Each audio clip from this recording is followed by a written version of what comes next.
When I walk in nature, I get this feeling that I'm seeking. I am seeking the beauty of the trees and the movement of animals, the sounds and all the little things that I can observe.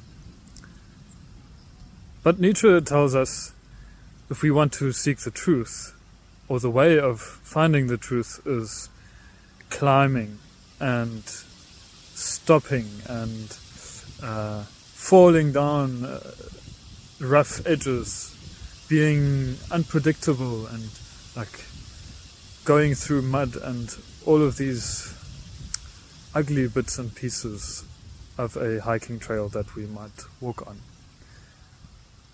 Of course, he means in a metaphorical sense that we can get to recognize some truth in our lives, not only by simply walking normally and strolling in the park, but if we really want to be in society and recognize the more suspicious and underlying difficult things to recognize, then we have to crawl and climb and fall and then run and walk.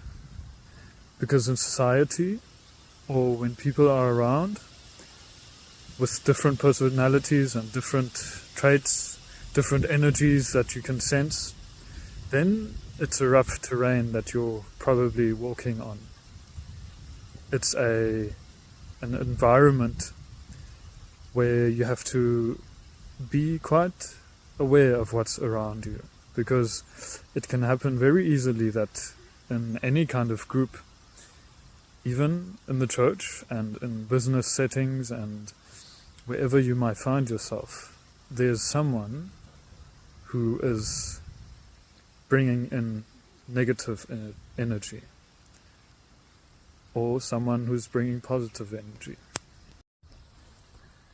You have to be vigilant, because people can try and manipulate you. They can try and hide something from you. They can be lying, and sometimes they can be telling the truth.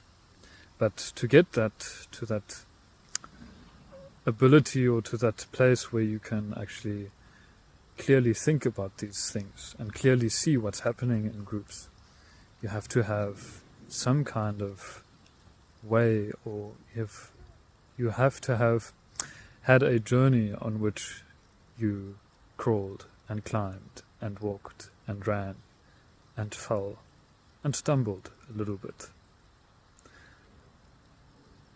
Nevertheless, Nietzsche doesn't tell us to just accept things as though they are so easy to accept, rather to keep on wrestling with the difficulties of life.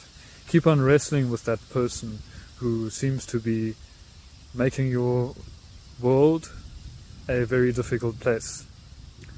Keep on deciding which people you need to distance yourself from, and keep on recognizing those people who you can actually relate to, who can actually give you some positive energy.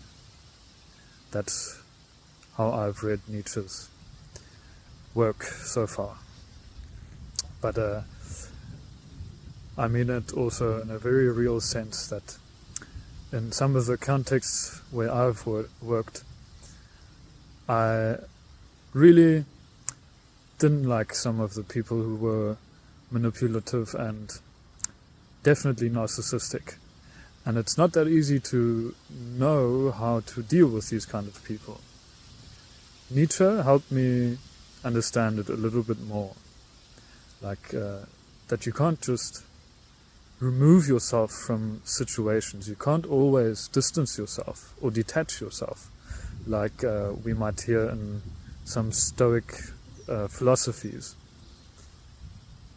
It's got to do with, or it is related to, power much of the time. The way that we can distance ourselves from some bad people is very often related to power.